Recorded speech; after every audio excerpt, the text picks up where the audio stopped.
I'm Angela. I'm Christine. And welcome to Haircolor Confessional. Today we have Mr. Brandon Pettke with us today.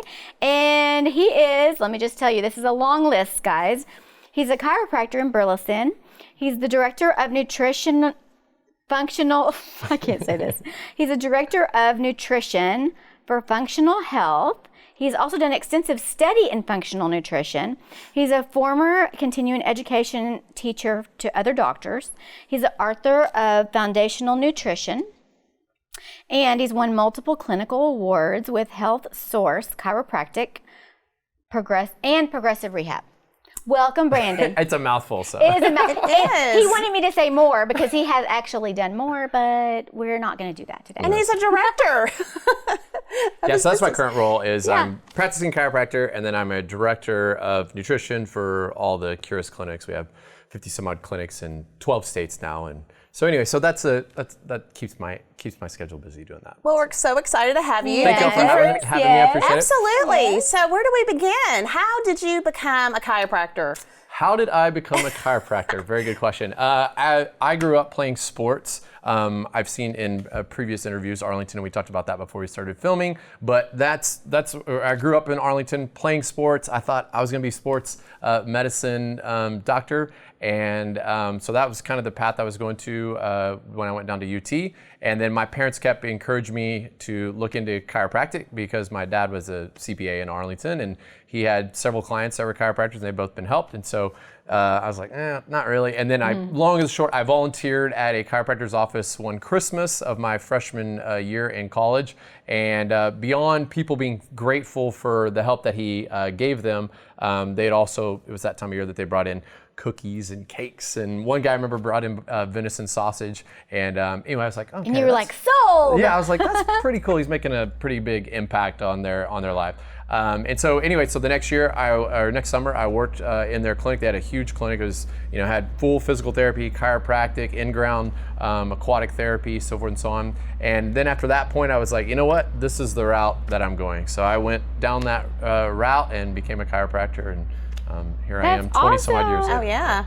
So Brandon and I have known each other for lots of years. We go to church together at Life Church. Yep. I've been at his house with all his kids and his family, and he has 5 kids. Wow. And they have on our chickens. Little mini farm. They have a little mini I love farm. that. It's awesome. Chickens. And what else do you have on your farm? We have 2 livestock guardian dogs, but in terms of animals, that's all. Just the chickens. Yeah, okay, just but the they chickens. have eggs coming out of their ears. They sell them left and right. So my love son that. has done that for like 5 years, I think. He does. So many Sundays he brings in like things of eggs that people are wanting to buy, and I think you've bought some from Yes, them. yes, They're all I have. pastured eggs, so they're really healthy It's and pretty cool. nutritious Absolutely. and It's so pretty forth. cool. There's a difference between fresh eggs They taste and better. they taste They better. They do. look better when you crack them open. Yeah. They're like the golden Yes. orange color, so yeah. But his kids have been in my kids group, like from the first one to the last one. Like the last one is in my class, and the other ones have moved on.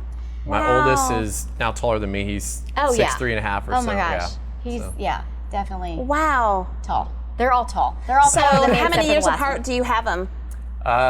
Right now they're 16, almost 15, but she's still 14, 13, 10, and 8. So they're 8 years apart between the 5 of them. Did we ever think we were going to have 5 kids? No, we didn't think we were going to have 5 kids. Yeah, but absolutely. God The more bless the us. merrier. Yep. I have 3, and I mean, it's like I could have did one more. I don't know about 5, but I could have done one more. 5 was definitely a surprise. That Yeah, at least you had girls and boys. Yep. I mean, what a 2 boys miraculous and 3 thing girls. to do. So tell us what you do in your office. Okay, so my office it's Curis Functional Health of Burleson. So what Curis Functional Health does, that name, I started to tell you about. The Curis, one of our co-founders, he knows like 9 languages. And so one of the languages that he knows is a dialect of Spanish. I'm probably Castilian. I don't know, I'm not going to butcher it. But anyway, Curis means wellness or health in that. So that's where the term came up. It was Curis Functional Health.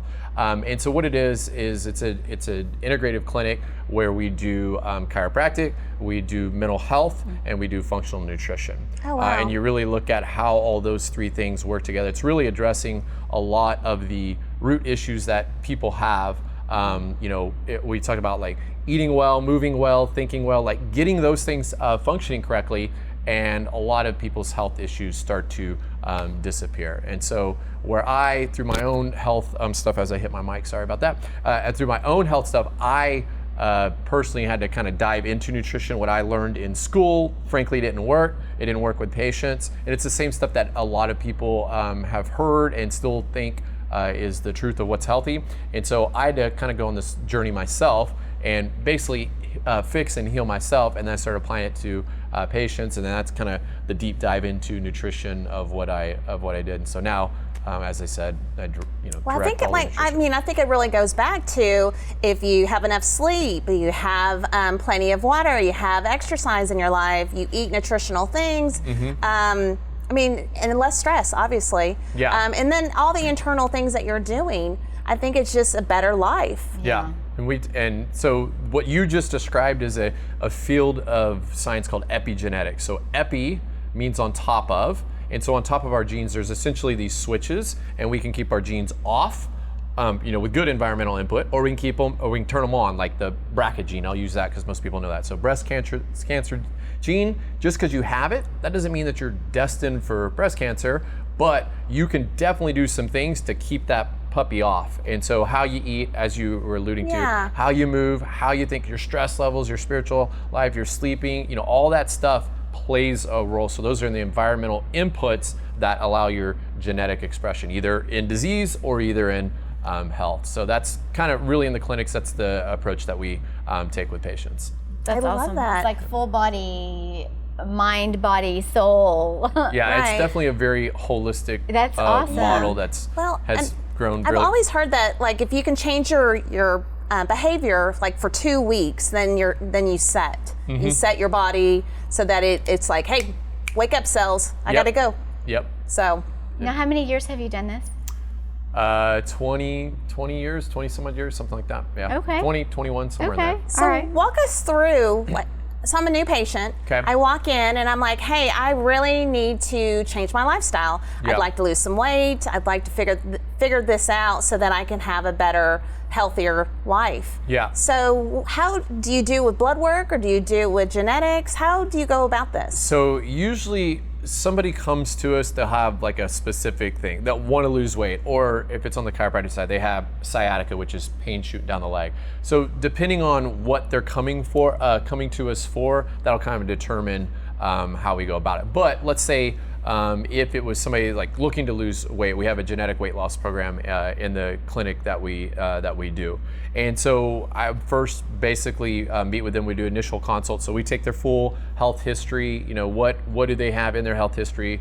What current medications are they taking? What supplements they may or may not be taking? And then what are their goals? And then we do a computerized body composition analysis. So it breaks down what their percentage of fat is, their what's called their BMI, their weight, all this different stuff. And then I meet with them typically for about 30 minutes or so, and I go through it. So it's not just like a 5-minute meeting or something like that. It's a little bit more inclusive. So we figure out what they want to achieve. Is it reasonable? And then we put a game plan together for them. And one of the big things that we do in the clinic, as opposed to just putting everybody on the same cookie cutter program, basically through their genetics, we can test specific genes that are related to metabolism and weight loss, and then we can essentially from the lab reverse engineer that and go, okay, for you, here's what you need to do in order to maximize your metabolism. Here's what you need to do in terms of diet. Here's what you need to do in terms of exercise, which type of exercises. And so within our clinic, statistically wise, on average, our patients lose 22.4 pounds in the first 6 weeks. So they have a good amount of weight loss. Like it's highly effective. So But you're dealing with patients that have diabetes and gout and literally with my diabetics or pre-diabetics, I literally tell them within the first 1 to 3 weeks, like you're gonna have to get your medications lowered, because we make that drastic by taking this functional approach. We make that drastic of a change in their blood sugar. And what I can't have them is their blood sugar get too low and then they, pass out and hit their head. That's not going to be a good thing. So because there's a multitude of problems that each patient has, but trying to get them off their medications and then trying to figure out what Yeah, what's many gonna of be them better do for come them. and they want to get off their medications. Yeah. And I'm like, listen, the body has an amazing ability to heal if we give it the right environment. So we can now take the genetic testing and we can give it that right environment. And so will they get off their medications? Yeah, probably in due time. Am I going to take them off of their medications or anything like that? No, but as the body gets healthier, guess what? Many of these medications they don't need. The blood pressure goes away, their cholesterol normalizes, the weight goes down, their blood sugars go down, all those different things. Their sleep improves, their energy goes way up, the brain fog goes away.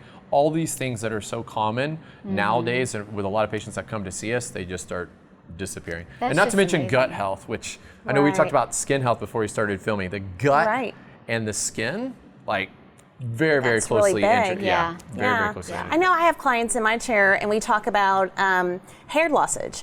And I tell them, they ask me, are you taking supplements? Are you doing this? And I'm like, it's really internal. It's really, like I had a client of mine that had surgery recently and her hair was dry and brittle and she was losing it. And I was like, well, it's because you were on anesthesia and you've had some trauma to your body. And so it's got to take time, to heal. Yep. Right. And then once you get past that point, but I believe totally like in avocados and mango and all kinds of, superfoods that you can eat internally to make your hair grow and your nails grow and your skin to glow and of course the gut. Yep.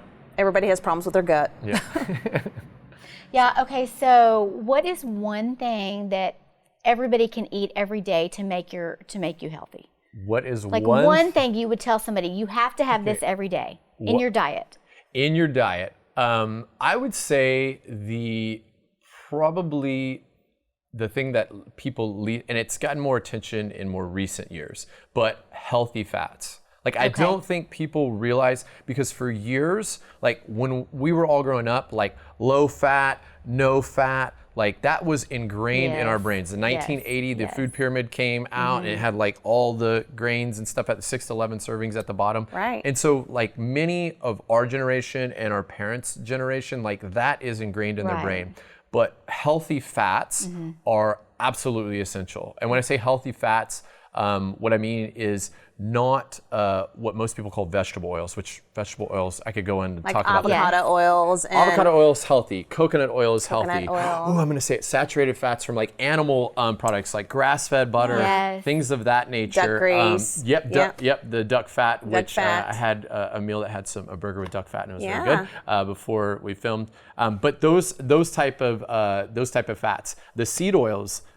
And I'll explain why those are, if you care to know, why they're so important. But the seed oils are things that are in so many products. They are so inflammatory. They're so bad for you. Soybean oil, corn oil, canola oil, safflower oil, sunflower oil, grape seed oil. I can go on. All of it's bad. All of those things that we were taught and told were healthy are absolutely not healthy. They literally lubricated industrial machines prior in the early 1900s and 1800s. Oh, wow. No humans ever before that consumed them. Yeah, they're bad. Yeah, they're bad. So anyway, so why do you need these things? Number one, they drive a lot of hormones. And so if you're looking at weight loss, this is a big thing I talk with patients about. It's not primarily calorie driven.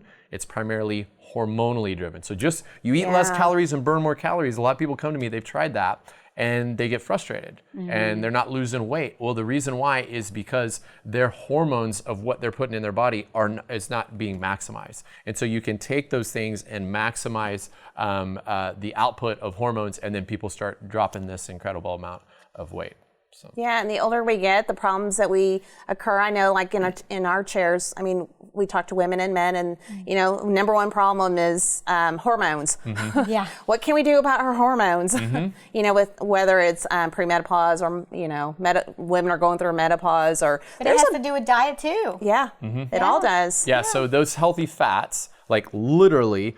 So we'll talk about menopause or low testosterone or something like that. Yeah. So those healthy fats are literally a precursor for you to make enough sex. Every sex hormone has a precursor of cholesterol. I'll try not to get too nerdy here, but anyway, it has a precursor of cholesterol. Your liver makes the majority of your cholesterol, and how it does it is it needs healthy fats. So if you don't have enough healthy fats, if you're eating this, I'll call these junk oils, which most people don't even think about. I don't think they realize, because they termed them vegetable oils for a reason when they're not actually from vegetables. But anyway, if you have that, your liver can't make what it needs to make testosterone, estrogen, progesterone, so forth and so on. So you have to have these healthy fats in order for your liver to make those, so you can make the organs. Yeah. So that's why you see so many like low T centers and stuff like that. It's not by happenstance. Like No. 30 years ago, 40 years ago. One hand weren't feeds doing the that. other. Exactly. One hand feeds the other. So it is true that you should use real butter Yes. instead of any kind of oil when you're cooking. And I'm going to even take it a step further, grass-fed butter. So there's a brand that Grass-fed butter. I've converted, if you will, I so many knew it. patients. I heard that and I was like, yes, I'm doing it. So Kerrygold butter, like it once people actually try have that in my so if people try refrigerator. Kerrygold butter, like they hardly go back to the regular butter because it's a little bit more darker yellow, and like when you cut it, like it's softer, like and it tastes, you can taste different. And they have it at Walmart, they love have real it butter. at Kroger, I'm a Albertsons, butter girl. H-E-B. Use that for everything, girl. Yeah, I do. Yeah. I So- don't buy anything but butter because Stay away from the margarine. That's all seed oil. No, I don't do yeah, margarine. that's bad. Yeah.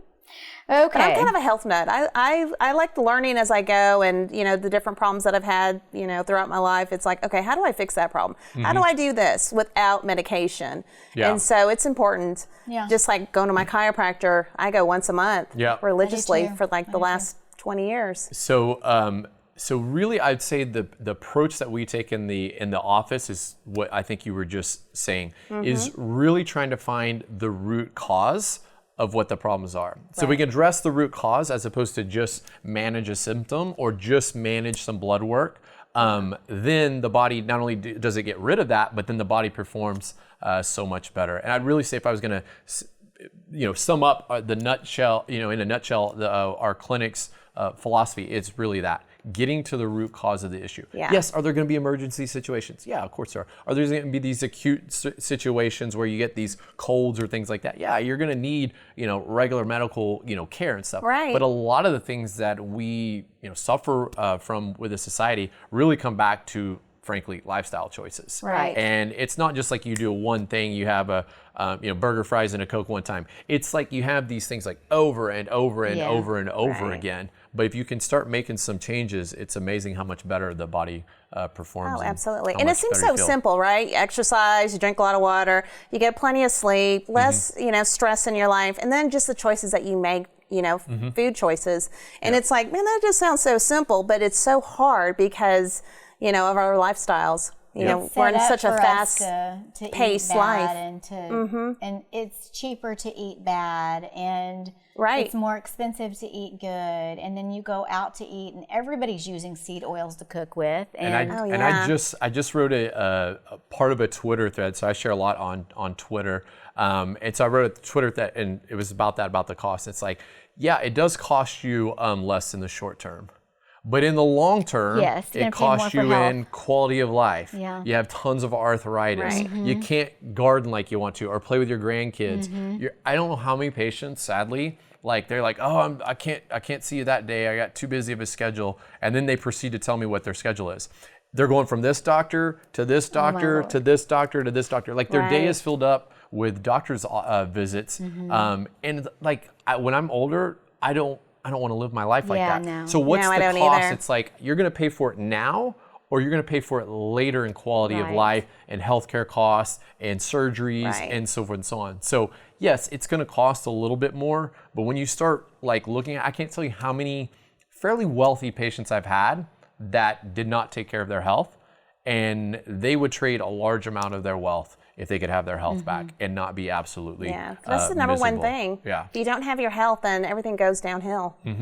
So why aren't more doctors trying to find the root problem instead of just prescribing medicine? So left and I right? think, honestly, in the 20 years I've been in practice, I think more and more, is it the majority? No, but I think more and more are seeing the proverbial, light, if you will, and they're starting to change. You see more and more, 20 years ago, I'd tell people to get their vitamin D checked, and they looked like I was crazy. Well, now they run it on a routine lab. Well, that's kind of important because Yeah. vitamin D is actually not a vitamin, it's a hormone, Right. Right. And so, again, we talked about weight loss and Right. driven primarily by hormones. So it's super, super important. But why is that? Well, I don't think it's like this big, conspiracy or anything like that. It's just how they're trained. So if you look at like a traditional medical route, there's basically 3 tools, right? There's either pills, shots, or surgery. There's some other things, but those are the main ones, right? So Right. I use the analogy with patients as like, if you got a burning building,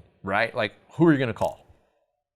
not a trick question. It's fire department, the right? fire department. And they're going to use hoses, axes, fire extinguishers, right? There's an appropriate tool for that. But now they got the fire down. They saved the building, but they got smoke damage and water damage, right? Right. And you come back in and you go, okay, let's bring out the hoses and the axes to clean up this water damage and this smoke damage. Like it's asinine, right? Yeah. So a lot of the healthcare issues that people suffer with need a different set of tools. And I think that's why our clinics have grown so fast in the last 3 years. We're 50 some odd clinics in 12 states in 3 years. And on like Inc. 5000 lists and so forth and so on. It's because people are like, they're wanting this stuff, right? But there's just not access out there to it. And so that's the difference. I would say they're just not trained in it. And so anyway, we're filling that role in the marketplace. Right, and then you've got the people that really want a quick fix, and you've got people that really want to work on their problems.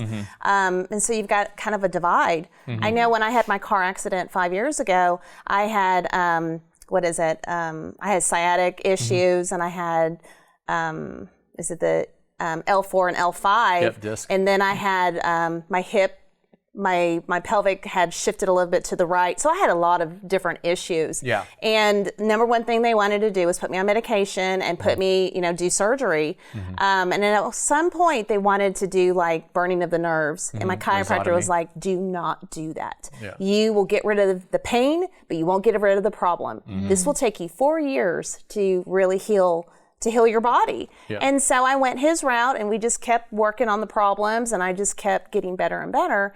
But what I found out was, I was fine afterwards. I didn't need the surgeries. I didn't need the medications.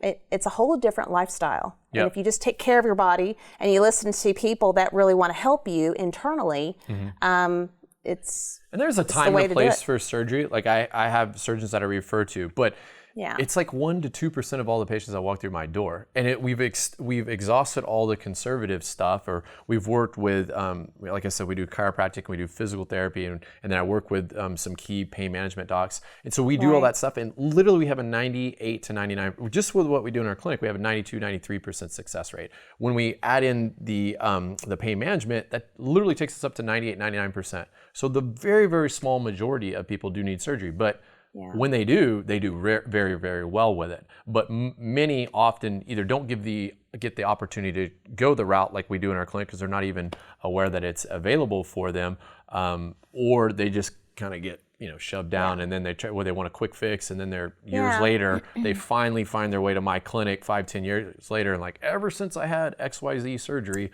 I've had issues. Well, and I'm like, and that's it. They never went through like the proper steps leading up to the bigger inflammation is huge. That is such a big problem. And when I was going through the healing process, it was inflammation.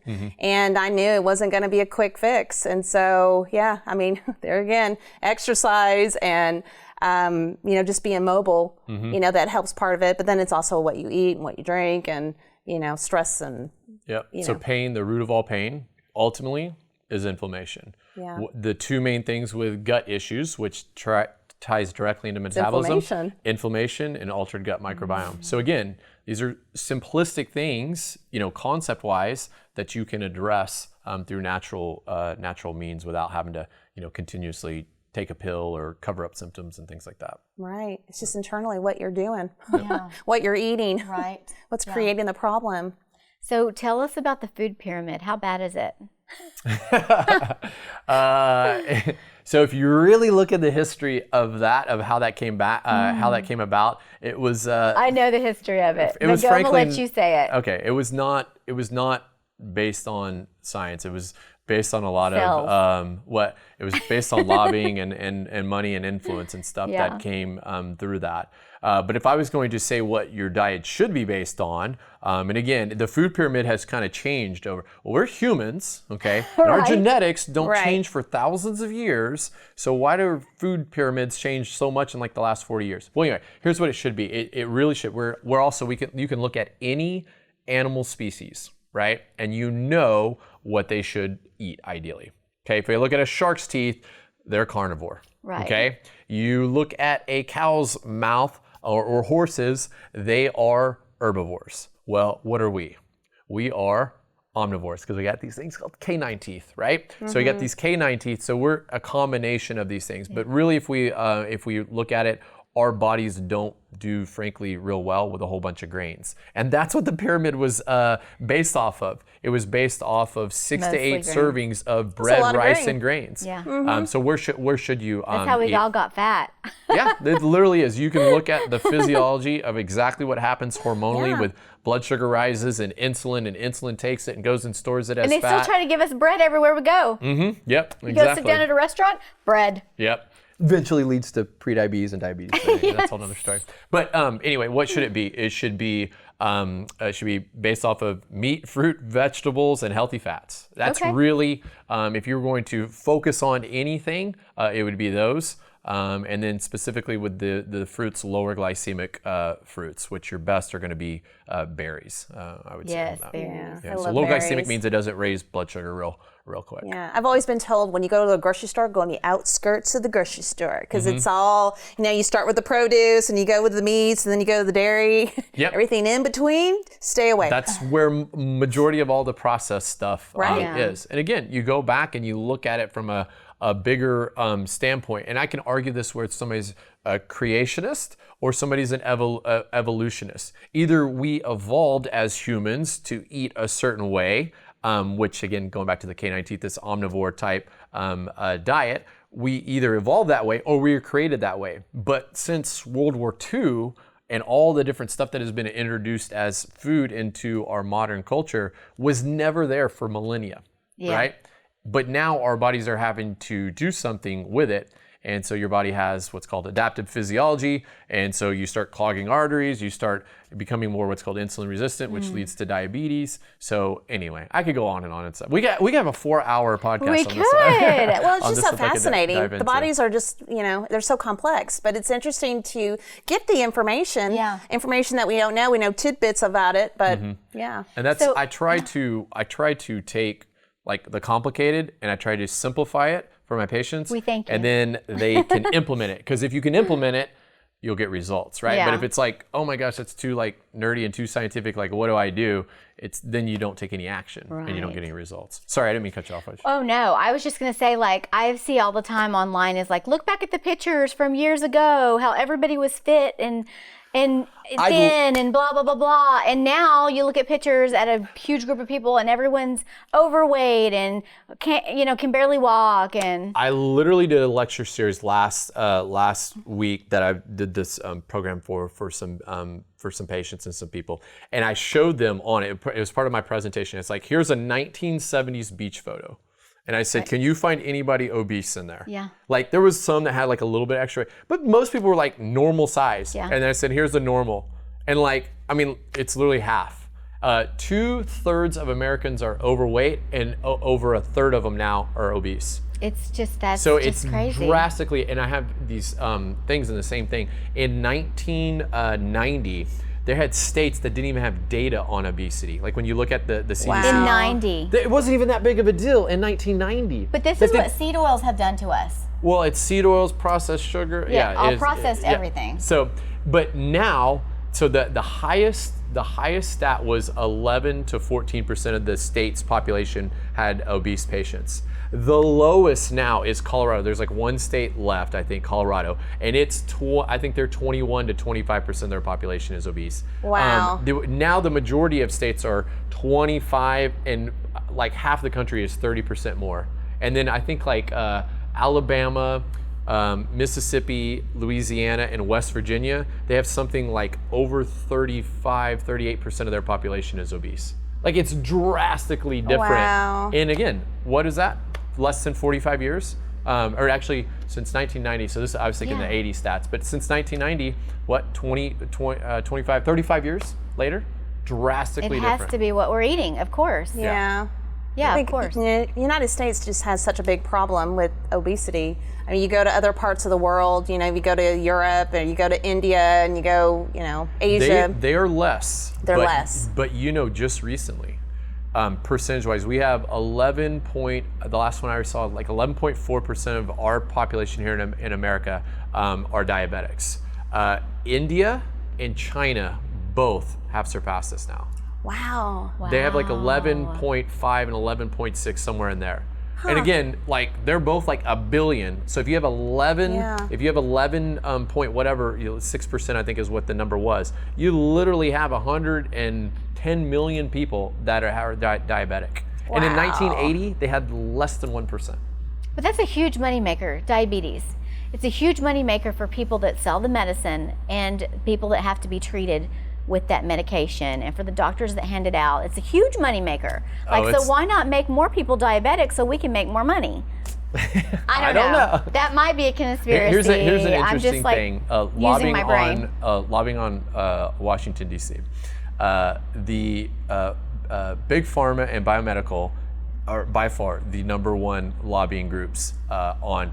The next two, which I believe are oil and gas and the automobile industry, I think those two combined don't add up to what Big Pharma spends, on lobbying. Well, I think the FDA and then the people that approve the medications are hand in hand with each other. Because if they can make something that we're not supposed to eat okay to eat, and then later on we have to take medication because our health is so bad because we ate that, they both make money from that. So I think, again, there's this big conspiracy. I don't know that there is, but I don't even think like the two, for the most part, even realize that they're related. It's like the things that we're putting in our body are creating this, and we're treating for these diseases that are caused by this. So it's like this, it's like the moving the cup type thing. Right. But more and more people are frustrated with the results and how they feel. And patients like, how do we change this? How do we change this? I know how you can change it. The best thing you can do is vote with your dollar. That's how you do it. Yeah. Like in the year 2000, do you remember going to a grocery store? How big was the organic section? Small. Regular grocery store. You go to Walmart, there was no organic section. Right. Nothing. You go in now, everything's organic. Right? There's a lots of organic options and stuff. Or because the people spoke about, they wanted it. Exactly. Although it is interesting too, I have a lot of clients that have parents that are in their 90s and hitting the 100 mark. So you do have longevity as well. Yeah. So is that part of genetics, or is that part of what they've been eating, or do you think? So there is obviously genetic predisposition. We all know my grandmother ate nothing but fried stuff and smoked 2 packs a day, and she lived to 90, 95. Well, Right. I'm just going to pick on my father-in-law. He's a long-time smoker. He's still skinny. I mean, you should see what he eats, like prepackaged meals and stuff like. He's just got good genetics. Yeah. Like most people can't get away with that. That's a small percentage of people. It is. And But then I you have the hear more and others more. that genetically are like, they kind of got the bad rap, right? And they got to be really, they got to be really clean on their diet and their lifestyle habits and stuff like that. Otherwise, they're going to die of a heart attack at 47, 49. So there's like the two ends of the spectrum. So yeah, genetics obviously play a role. But you can massage those genetics, again, like we were talking about at the very beginning, based off of the environmental input that you're giving your body. Yeah, it's just interesting how many people that I know that their parents are still alive, and and I'm like, that's a little intimidating. I don't want to be 95. Yeah. 80 is my cutoff. I mean, we all have our cutoff, and I'm like, See, I want to be 100 and active and in my right mind. See, do you think you'll be driving by the time you're in your 90s? We'll probably be all in like automated cars, just like sitting like programming, it goes. I think that's actually coming in the next in the next 5 years. Well, Get in that's the what car they're with no predicting. driver. They have that some now. Yeah. Yeah, they have that. They have it now. They have like Uber that They have does that in Ubers certain that- cities. Yeah, you don't even have a driver. I don't like that.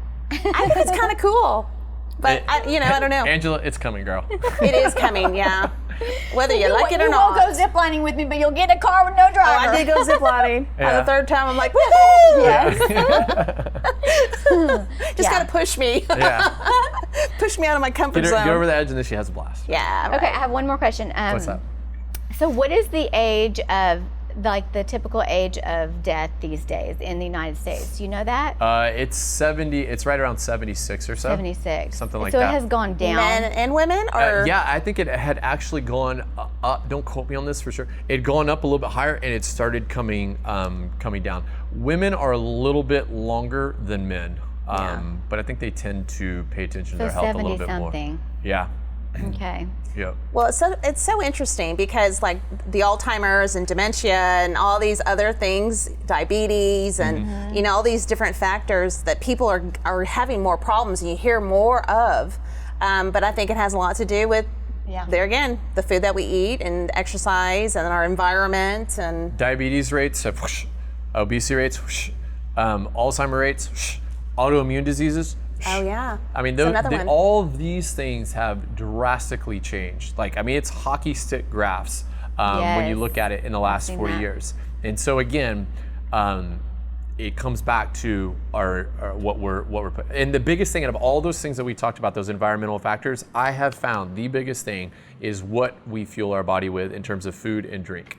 That has the largest epigenetic effect for us. So if you get anything right, and I think I told you this before we filmed, right? I tell patients regularly, you can't out-exercise a crappy diet, you can't out-medicate a crappy diet, you can't out-supplement a crappy diet. Like, the diet is the foundation, so you might want to get good. It's like we're always going to have money and need to manage our money. You're always going to have to eat. You might want to get good at knowing that and what you should do to maximize your body. Are you going to splurge every now and then? Yeah, I'm not like perfect. Like I don't, claim to be perfect. But do I practice what I preach 95+% of the time? Yeah, I do.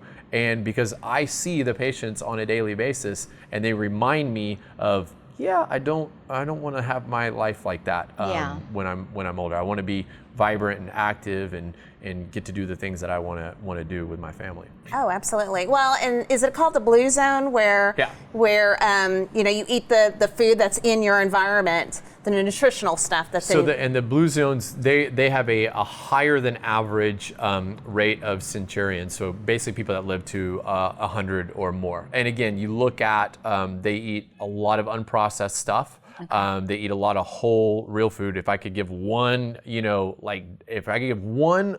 said, what's your one piece of health advice? Like, if you had to put everything and it had maximum impact, it would be eat whole, real food 90+% of the time. If you could do that now explain alone, that explain what that means to you. Like, what that means to me. So that means whole food. So not like Whole Foods store, but like whole food, like in its regular, like unprocessed thing, real food. Right. So from a farm. From a farm, ideally grown, better or raised better, whether it's animals or not in a produce. box, not in a little can, frozen section, not in the frozen section. You go to a nice restaurant, right? They don't make it's not prepackaged stuff. Like they're making everything from scratch. From it. So cook at home.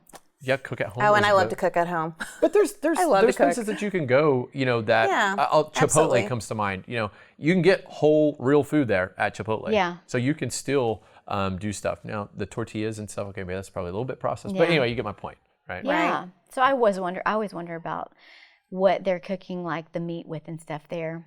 Yeah. I've never asked them, but it does seem like it's they fresh probably there. use some like seed oils to put on the grill, or so it doesn't stick. But again, are you going to be able to get away from that completely? No, unless you're just not. like super anal retentive, you're not. But it's not even the fact that you have some of those. It's your ratios of what are called omega-3s, which come from like salmon, grass-fed and grass-finished cattle, and like pastured chickens and eggs, things that we talked about. So those have high omega-3s, which are anti-inflammatory. And then the seed oils are omega-6s. So it's the ratio that you get between those two. So it's not that you get no omega-6s. You got to have some.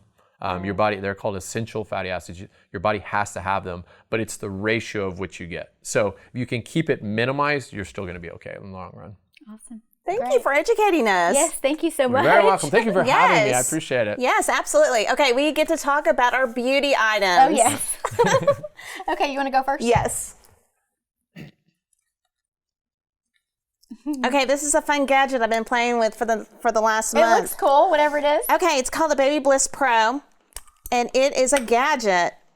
Looks like a little shaver. It is. Wow. Oh, okay. Yeah. Oh, you Yeah. shave it off. Yep. I know, it's kind of fun. But anyways, I've been doing this on my male clients. Oops. And it's pretty too. yeah, rose gold. So anyways. I was going to say, that looks a lot more fancy than my shaver that I use at home. Yeah. So. But I just use it on my face, though. That's all I use. I know. Okay, well, I brought, it's from Seraphine Botanicals, and it's the Camilla and Strobe Luminizer Primer. Okay, Nice. I use this all the time. So what it does is it makes you a little bit of shimmer on your face. Okay. Just a little, So you put it on before your makeup? yeah. Okay. It's a primer. Put it on before, but I don't use a lot of makeup just for you guys. You glisten. But yeah, it makes you a little shimmer on the nose and all that. I love it. But yeah. Gotcha. Now, See, what I did you- don't need any more. Like Michelle and I have. Michelle's my wife. Angela knows her and stuff. But like my skin is already more natural. I don't need any more shimmer. Is what I. You're what I already don't glowing. Need. Yep, I'm already. I guess naturally glowing. I don't know if I'm glowing. I'm just more oily. Mine that I brought. This is something I've used for years. And actually during the pandemic, I could not find it, and I was like, ugh. So anyway, it's never heard called of John Masters Organics. It's a hair pomade. So basically, like when I don't put a whole. Think of your skin as your internal gut like protects you. Your skin on the outside does too. So you want to be cautious of what all you put on your skin. I'll encourage your listeners to in that way. But anyway, so I got this one because all the ingredients I could actually like read and say, right? Like Oh, it wasn't wow. really hard to pronounce. And so my hair, whenever I after I get out of the shower and I comb it and stuff and I let it dry, it's kind of frizzy. Well, I don't like the frizz. So anyway, so this, I just get a little bit on it and I can put it on my hair and it kind of keeps it down so it's not so frizzy. A little bit goes a long way. Yeah. So And they it's ran out organic. of it and during the pandemic and I could not find, I used other stuff and just didn't do the same. Where do you buy as this. that? I buy it online now, but they had it at Central Market Okay. for the longest time. They have it at, I think at Aveda stores. Aveda, yeah. Aveda, sorry. And they have You can tell I'm they probably have it clearly at not Whole in the- Foods, maybe. They very well, yeah. Yeah. Yeah. But I've now just, because I'm easy, just go on Amazon and get Yeah, it. I like it because it's small, and you probably you use it for 6 months at a Yeah, time. it lasts. Yeah. It lasts 6 to 8 months? a handful of A little months bit. for sure. Pomades Yeah. usually last for a long time. 'Cause Yeah. there's Yeah. Super A cool. little bit goes a long way. I know. I love it. Well, thank you so much for coming. Thank y'all very much for having me. I Thank you. appreciate it. Yeah, we appreciate all the information because we all need that information. Like everyone needs that information. But anyway. Absolutely. All right. Well, thanks for watching Haircolor Confessional. I'm Yes. Angela. I'm Christine. And we'll see you next time. Bye. Bye.